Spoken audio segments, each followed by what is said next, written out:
And today it's a very chilly welcome from Delhi. And you can see our speakers will not be from such a cold place. But a happy good evening. And Pan is ready today. It's going to be a very exciting day.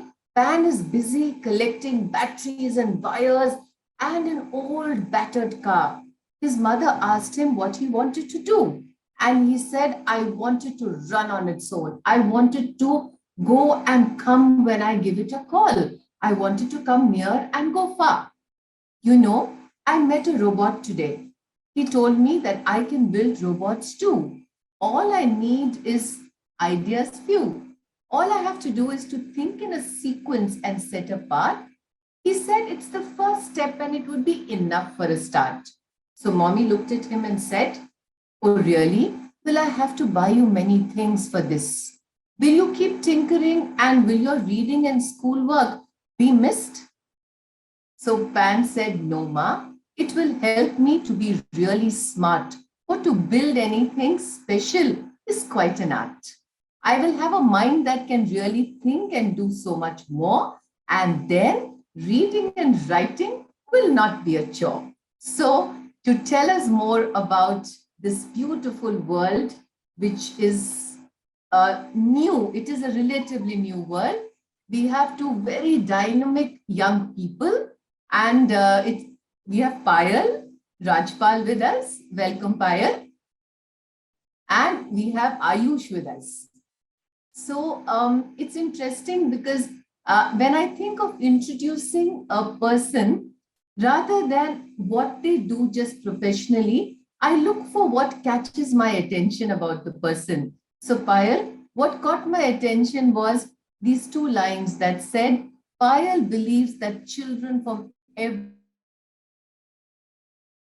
village in India should have the opportunity to learn advanced digital emerging skills to build an intellectual, innovative and incredible country. That's why I put up that little flag there and get my heartbeat right when you say going into the heart of India. And when I was talking to Ayush, she said something very interesting, telling him how I'm trying to kind of understand, you know, this whole concept of robotics and coding. And he said something very interesting, Payal. He said, I was allowed to learn on the way. So a very warm welcome to both of you. Thank you, Sonia. Thank you for having us. And thank you for the lovely, interesting story at the beginning that we saw to introduce us. Thank you. Yes. So Payal, just to introduce you in terms of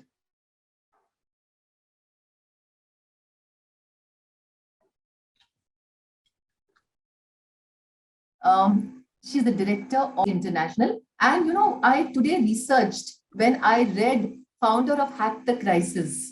And I said, oh my God, this was like something which I did not know. So you must tell us your story of how you came in, what made you start what you did, and how you go and touch the heart of India. Thank you, Sonia. Thank you very much. And so to talk about, you know, it was just yesterday, Ayush and I were on a meeting. We were talking to one of the foundations and, you know, they asked us that how did it all begun? And we said that, you know, it actually happened unplanned. It was quite an accident that we stumbled upon that you know, made Robotics India what it is today. So Robotics is one of the, you know, largest festival of robots on the planet, and it's a 22-year-old championship. We hosted the first Indian championship in 2018. When we were doing that, we had about 7,500 children starting from grade 5 who had made some phenomenal projects in, you know, robotics, AI coding. That is when we had a little boy who wasn't from the private sector. He came up to us and he said that, is it okay if I present in a, you know, I present in vernacular medium? I can't speak English. And he had created a seed sowing agriculture robot. And we said, yes, by all means. He went on to win a second podium position. He had made the bot to help his father, who was a small farmer in the outskirts of the city.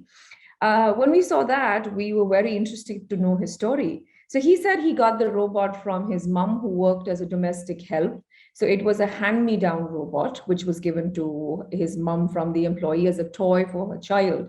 And he would, tag along with his mom to get a little Wi-Fi on a simple Android device that they had, and get it learning from the employer's son as to how to program it.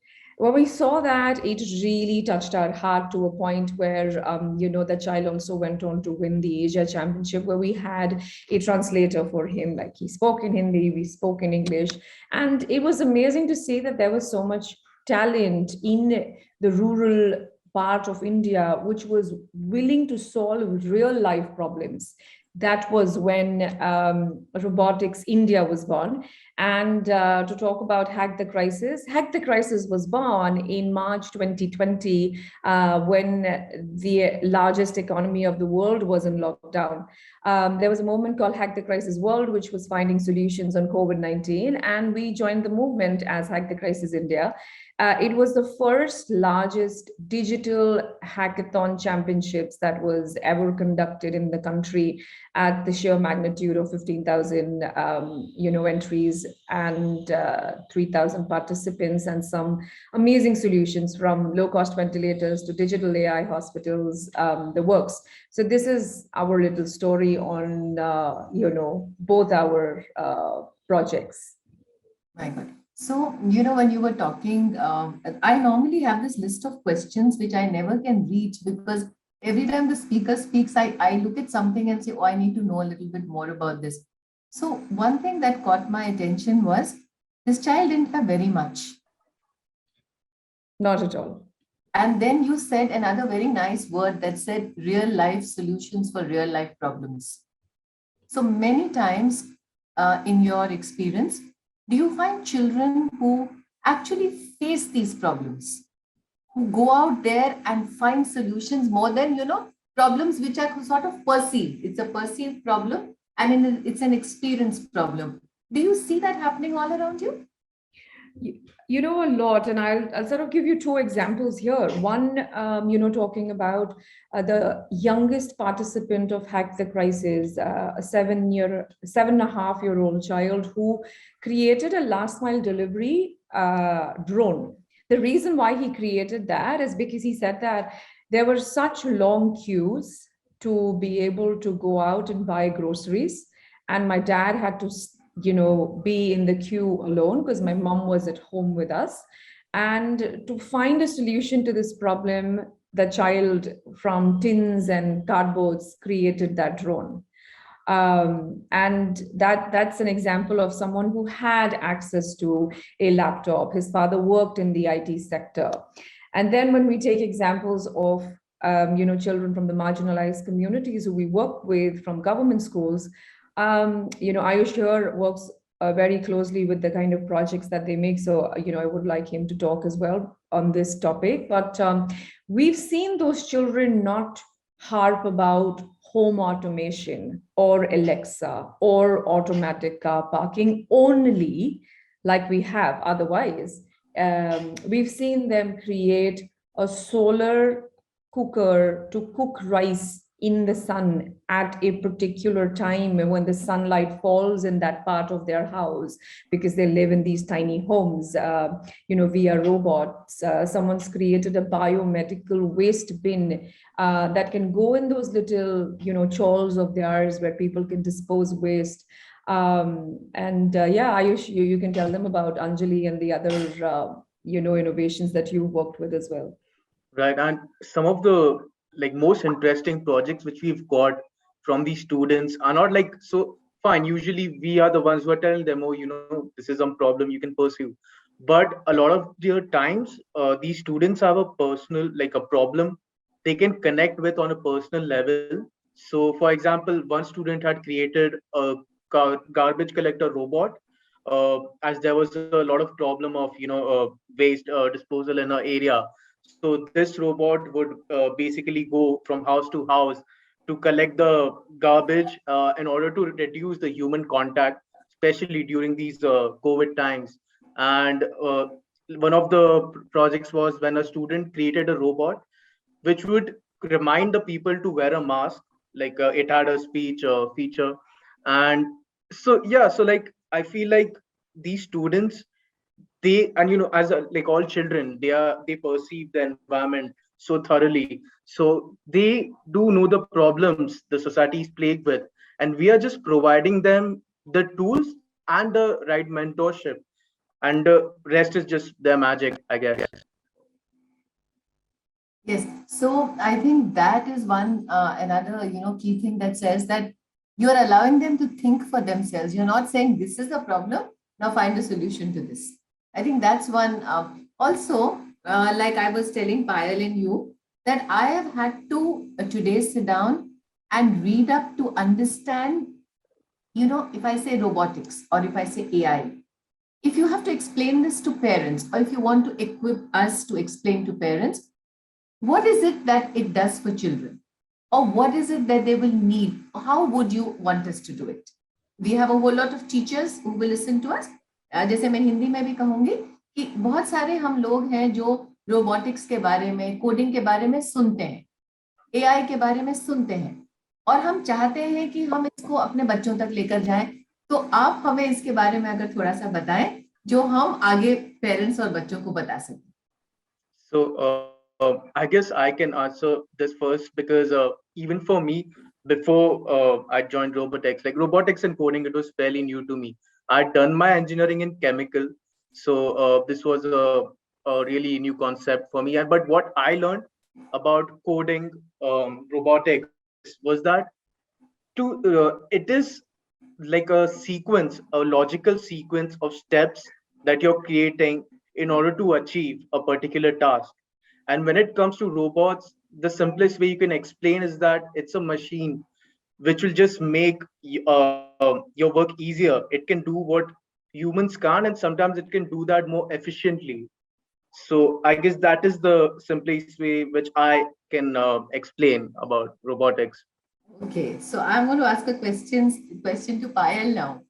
So Payal, I wanted to ask you, when you started your work and you started reaching out to, I see 20,000 children. I'm sure it started from a small. What is it that you faced as a response from the environment? And I also see that you have a program that says robotics for girls. These two things, if you can talk to us about. So when we sort of started off, like I said, that this was never the plan, and it became a part of the plan. And now this is the biggest thing that we do, and the championship is something that has taken, a back seat in terms of, it's not just a 1 year effort. We our first workshops were launched in TRTI, which is the Tribal Training Research Institute, and in the states of Gujarat and Maharashtra. When we first, went to that community, and you will often see that when we talk about new skills, future emerging tech, it's always been accessible to the private sector first, to the children from the private schools first. And we said, let's take and try this the hard way. So we were prepared for a lot of hurdles. But to our surprise, when the trainers showed up in this, tiny PO, which is 120 to 150 kilometers away, one was from Ahmedabad, the other one from Pune. And this was a school which had about 20 computers. There were children from 12 ashram shalas that sort of came there, and all very curious to sort of learn robotics and coding. They had done their little research on what it is, but the sheer joy they had on their faces when they saw the robot run in the first hour introductory session was, it was just a profound sight for us to see. All of them, they were just, they just stood up and they started clapping. They're like, oh wow, this is what we are going to learn. And so we did this for 8 hours one day, and then we clubbed it 4 to 5 days together. It was, I mean, I don't even have words to say how shocking, surprising, and wonderful it was to see that these children who've never done a single line of code could do coding via gamification. Every child loves to play games. So when you ask what is coding, you ask our children what is coding before they tell you that, oh, we've made these projects in coding, the first thing they will tell you is a lot of colorful objects that we drag and drop to create a game, or we create, a Mars rover. But what is it? It's a simple game. And those children had designed the most amazing, coding games, and then they programmed the robot. They then went on to participate in our championship in 2019. And they had these amazing agro-tech projects to present to the country, because their parents were majorly from the agricultural, background. So this is, this was, it began as, yes, would it be a hurdle? And it had turned out to be that every child at the end of it is, an eager, curious learner, has all the questions in the world, doesn't matter, private sector, rural or government schools. You give them a tablet and they will, be as quick and responsive to it as any other child in the world. Amazing. So also, by saying what you just did, you've just made the entire national education policy come alive. But everybody telling us, no, this is not possible. This is not possible. This is too, too ambitious. It may not work out. So you already reached 20,000 children. I think that's a very, or maybe more now, right? So I would say it's not a small step. 20,000 children means a ripple. That's how I see it. So also, while talking to you, it is making me very curious, very, very curious, that when we are talking about robotics, coding, this is happening, online. Tell me why you are unique, not in comparison to anybody. I just want to look at you and say that, why is this team with Payal and what she dreams of? We have a very, very young team. Ayush here is still in his last year of, MBA, and the fact that he could have gone to any blue chip corporate and, worked at perhaps 4 times more the salary. So that young team has sort of reinstated the faith in us that the youth of today is willing to give back to the society at a much earlier age, and realizing, to be able to work 16 to 18 hours a day for a corporate versus working 10 hours and giving back to the society is far more, magnanimous than what it would be.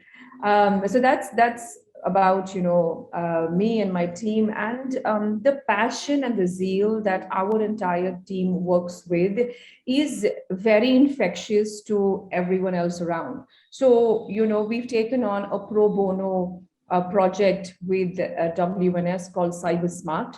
And our goal is to touch 2 million children and educate them on the repercussions of, the internet, because everything now is digital. So when we sort of took it on pro bono, our team already has hours and hours of work, because we have Zoom lessons going on back to back. There is, Ayush is all about media, digital marketing, BD, all of that.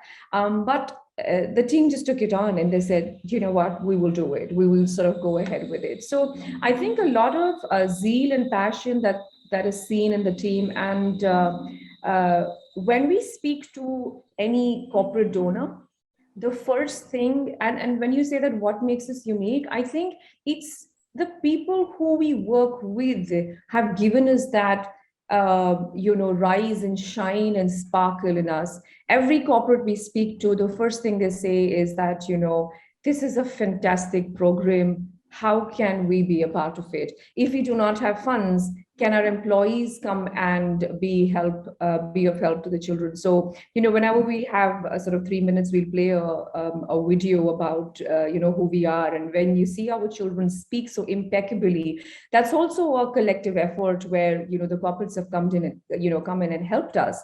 Then when we work with the state governments and we say that this is what we want to do, they've given us seamless support in terms of education officers, who then help us identify the school. So I think once you set out to do good work, everything and everybody who sort of joins you, it just becomes this, universal force. Yes. So like the community, to build a community. And I think one very important part you did not say right now, but which I've been looking at is you are making it affordable. You're not making me feel it's out of my reach. Yes, I was trying to dodge that question so that I don't get a bullet in my head by the large guns. But, when you spoke about the national education policy earlier on, when we speak about bridging the employability gap, we talk about reskilling, and then there's a problem of brain drain when we have the best of the talent that leaves the country. And then we talk about the Satya Nadellas and the Indriya Noori, which are Indians, but they're still in America, right? That's when we thought, if someone is teaching what we teach for 25x the price, good for them.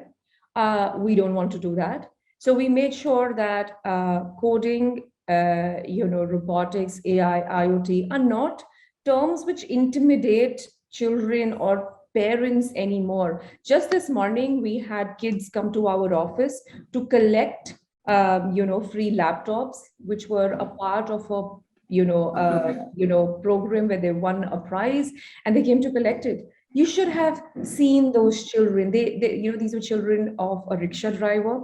One was a construction worker, and the parents, the entire family had come together in nice and shiny clothes, because it was the first time in their family that anyone would have even seen or touched a laptop. So, and this was thanks to one of our corporate donor who made it possible. So what we are thinking here, when you sort of hit the nail again and asked us what is our USP, we're thinking that how can we democratize emerging tech, future skills? How can we make it easy for people to get employed when we talk about reskilling, in this entire endemic era? And that's when we said we will make these skills affordable and accessible to the government school children first, and then as we go along, maybe it does roll out in the private sector, because we've been having a lot of parents, individuals, companies, schools asking us, would you do the same thing for us? But at the end, they're all children, so why not? Yes. So, while this, like when I speak to you, I started this program many years back on activity-based learning. And my base of the program was a 10 by 10 centimeter card. I should just use a 10 by 10 centimeter card, and I would say, I am not going to use more paper than this. Just not going to use, come what may. And everybody said, oh, this is never going to work, and that's never going to work. And then suddenly it worked. It worked over a period of time, and it became Oxford University Press's base for its first preschool series in India. A 10 by 10 centimeter card, which is affordable to anybody. So imagine we've launched a series on that. And in my programs, especially with Square Panda, we've never discussed a product, so we don't really talk. But what is continuously fascinating me as you're speaking is that you're making me feel that I can reach out to you. So Ayush, if you can also tell us, if you can tell people, organizations, I'm sure people will get in touch with, our platform. How can they approach and reach you? Or how can, somebody in some part of rural India reach this wonderful organization?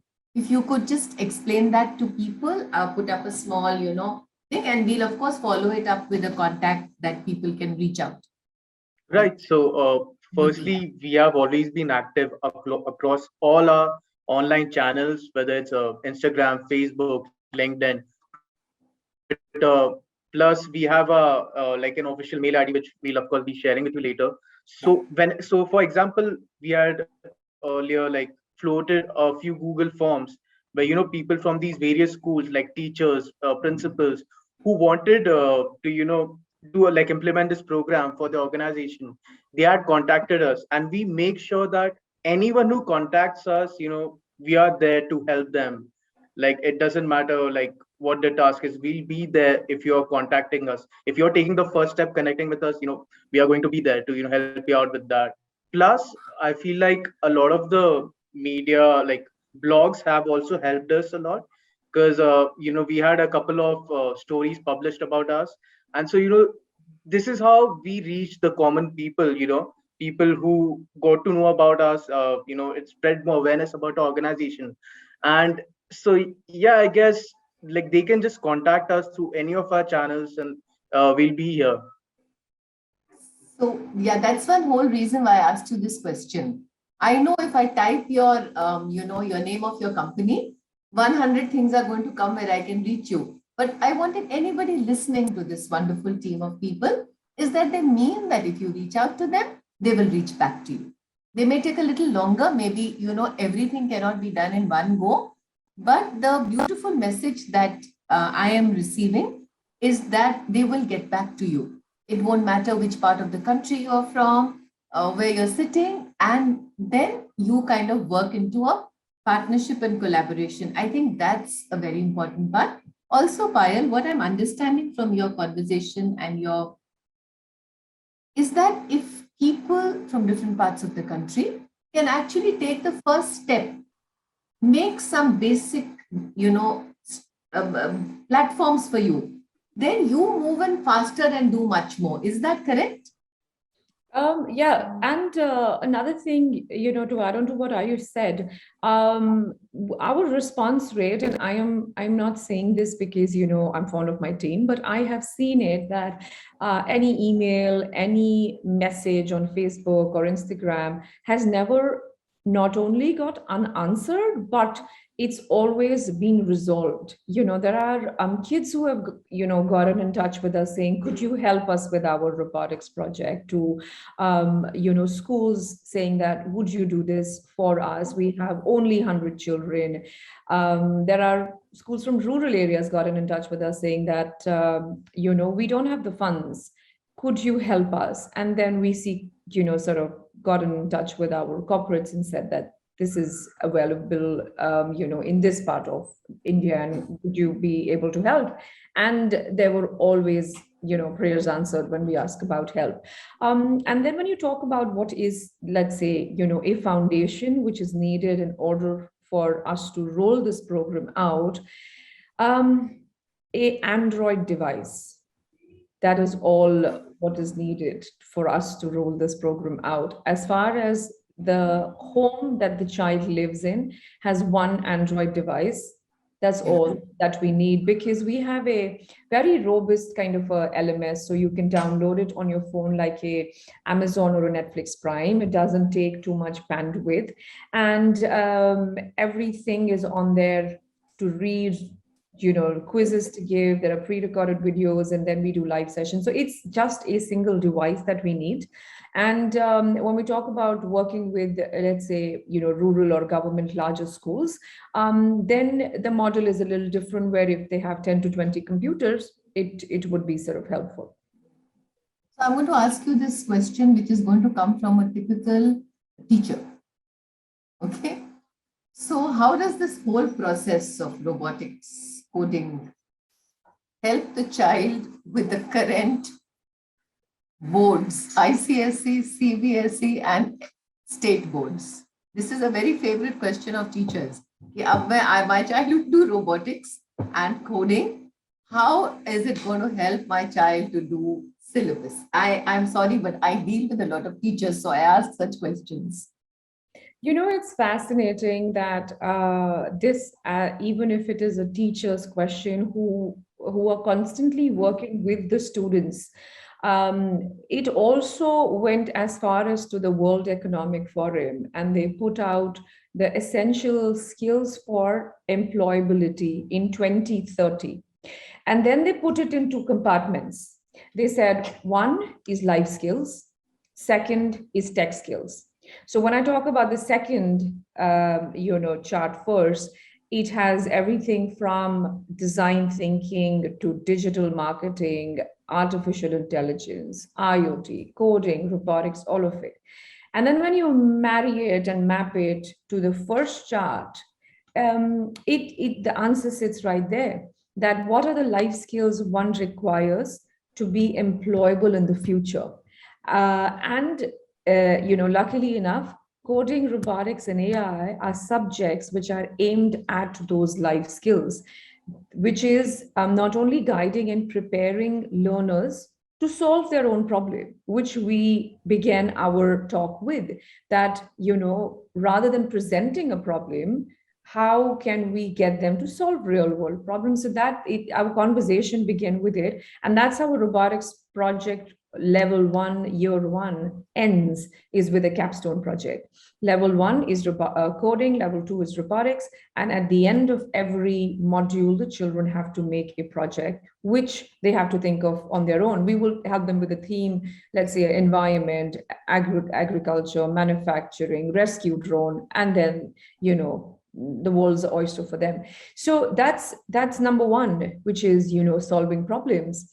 Then we're looking at critical thinking. The most important thing here is teamwork and working in collaboration. Exhibiting their creativity is step number 1, because we do not encourage a 1:1 ratio. So there will always be one robotic kit, and there will be 3 to 4 children in that team. And we call it a sport, we call it a team sport, because everyone has a very different creative side to it. And then what comes out as a project is how it would work in any organization where people work in teams and you don't work as an individual. And then it loops into something very important, which is leadership.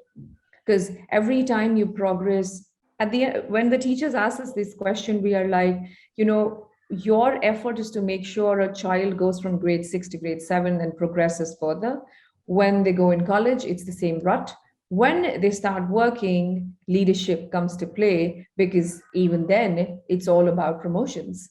So that is one large factor which we would loop in here. And putting all of this together, how does one function in a digital and information driven world? Which is the correct information to take, to leave, and how to adapt yourself and upgrade oneself to a 0.0 version to a 1.0 version. I think this is what these future skills, technology skills bring out in a child, and we've seen it. We've seen them improve their presentation skills because they want to present their project better. So yeah, a full 180 degree here.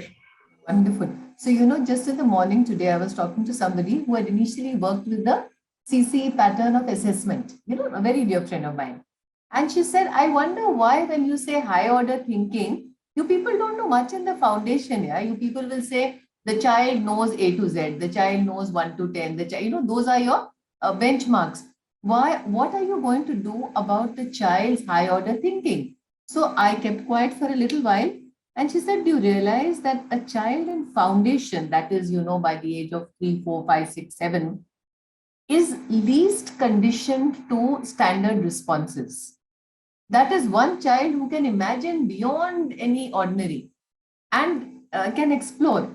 So as your understanding, obviously you're working with slightly older children, for the younger children also, is there a way we can kind of move them gently into a process where they can start feeling curious, thinking of, can I do this? So we are a big advocate of the A in STEAM. So everyone talks about STEM education, and we talk about STEAM, which is science, technology, engineering, arts, and mathematics. We are very soon rolling out a program for second grade children to create music via gamification. Music always captivates and enthralls, a young mind, and games, I mean, come on, who doesn't love to play them?